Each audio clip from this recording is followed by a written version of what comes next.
Alors, toujours le chapitre 4, le grand 2, et ce coup-ci, vous mettez grand B, s'il vous plaît, le fonctionnaire. Et pareillement, on va définir la notion du statut de fonctionnaire. Donc, le fonctionnaire, c'est un travailleur qui se met au service de l'État. C'est un engagement qui est contractuel entre l'État, le ministère ou les collectivités territoriales et l'individu. Cet engagement repose sur 3 tâches: lien de subordination, tâches et rémunération. Dans ce cas-là, on ne parle pas d'un salaire, on parle d'un traitement. Alors, le contrat de fonctionnariat est toujours écrit, c'est un arrêté de nomination, un arrêté d'affectation qui va émaner du ministère dont va dépendre l'agent de l'État. D'accord. Pour être fonctionnaire, il faut avoir la nationalité française ou européenne dans certains cadres. Il faut avoir accédé à la fonction en général par concours. Et puis, il faut un casier judiciaire vierge sur certains degrés. Il y a plusieurs degrés de casier judiciaire. Et tout au moins dans les fonctions en relation, enfin certains casiers en relation avec votre profession, il faut que ces casiers-là soient vierges. Voilà. Alors, lorsque vous êtes fonctionnaire, l'État a obligation de vous fournir un poste et un traitement. Si l'État n'a pas de poste à vous fournir, c'est de son fait, ça n'est pas du vôtre, donc il a obligation de vous rémunérer. L'État a obligation d'emploi vis-à-vis de vous. Par contre, si vous rompez le contrat avec l'État, vous ne pourrez plus réintégrer la fonction publique. C'est une contrepartie de cet engagement. Alors, le fonctionnaire a des contraintes particulières. Le fonctionnaire il a un devoir de réserve. Et puis ensuite, il a interdiction d'exercer dans le secteur privé une activité lucrative dont le revenu excéderait 20% de ses revenus liés à sa fonction à son statut de fonctionnaire. Il a également interdiction, même à titre gracieux, d'être gérant d'une entreprise commerciale, puisqu'il y a incompatibilité entre le statut de commerçant et le statut de fonctionnaire. Et lorsqu'on est gérant d'une activité, d'une entreprise commerciale, et bien à ce moment-là, on a le statut de commerçant. Alors, quand on travaille donc dans le secteur public, on peut travailler dans plusieurs branches. On peut travailler pour les ministères, on peut travailler pour les collectivités territoriales, on peut travailler pour les organismes publics nationaux et on peut travailler également pour les organismes publics internationaux. Voilà, c'était le petit point à voir sur le fonctionnaire. Vous mettez maintenant, s'il vous plaît, grand C, le travailleur indépendant, et on va pareillement définir la notion de travailleur indépendant.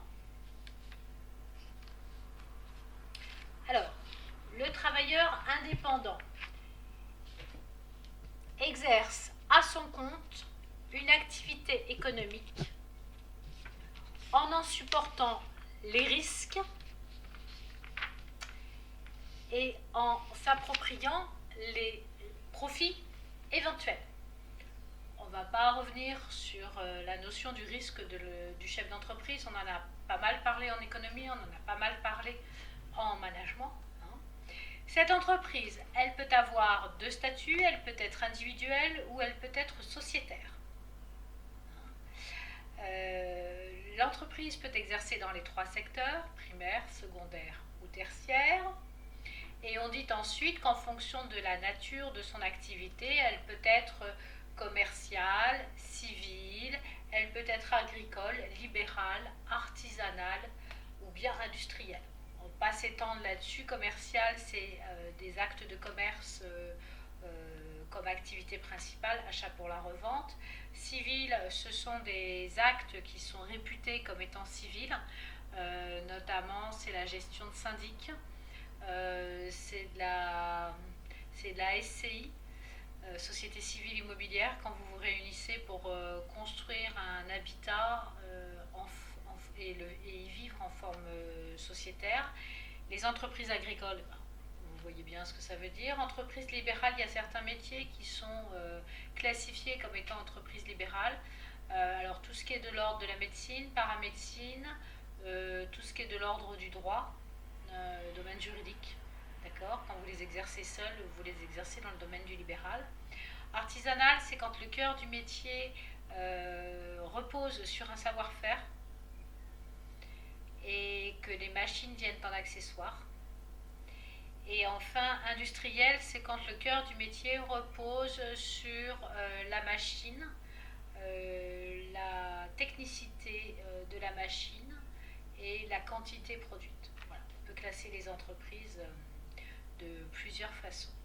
Alors, quand vous êtes entrepreneur, vous allez donc de ce fait rédiger un acte qu'on va appeler le contrat de société. Ce contrat de société, c'est ce qu'on appelle déposer les statuts.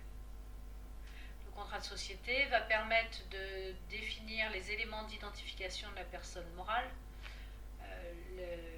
la dénomination sociale, le siège social, l'objet aussi, ce qui lui donne sa capacité d'exercice. Qu'est-ce qu'on va avoir encore, la forme juridique. D'accord. Si vous mettez en association, donc en société avec une ou plusieurs autres personnes, eh bien, il y aura clairement écrit dans votre contrat de société les apports de chacun. Bon. Le statut du chef d'entreprise, il est très particulier. Alors, il faut savoir que le chef d'entreprise peut des fois être salarié de son entreprise. On avait vu ça en économie, en TD d'économie, on ne va pas revenir là-dessus. Mais sinon, d'une manière générale, le chef d'entreprise n'a aucune protection sociale. Il faut qu'il cotise à titre privé pour la retraite et il n'a pas le droit au chômage. Si son entreprise périclite, eh bien, il n'a pas l'allocation de chômage parce que on ne considère pas pour l'instant qu'il est involontairement privé d'emploi. Donc c'est très très particulier la situation du chef d'entreprise. Donc, je reprends. Quand j'exerce une activité professionnelle, je peux l'exercer de 3 façons. J'ai envie d'autonomie, je prends la situation de chef d'entreprise. J'ai envie de sécurisation, je prends la situation de fonctionnaire. Ni l'un ni l'autre, où mon métier ne peut pas s'exercer dans le cadre du fonctionnariat, et bien à ce moment-là, je suis salarié des organisations privées. Et je vous rappelle qu'on peut être salarié d'une association. D'accord ? Donc voilà ce qu'il y avait à savoir sur le statut qui permet d'exercer une activité professionnelle.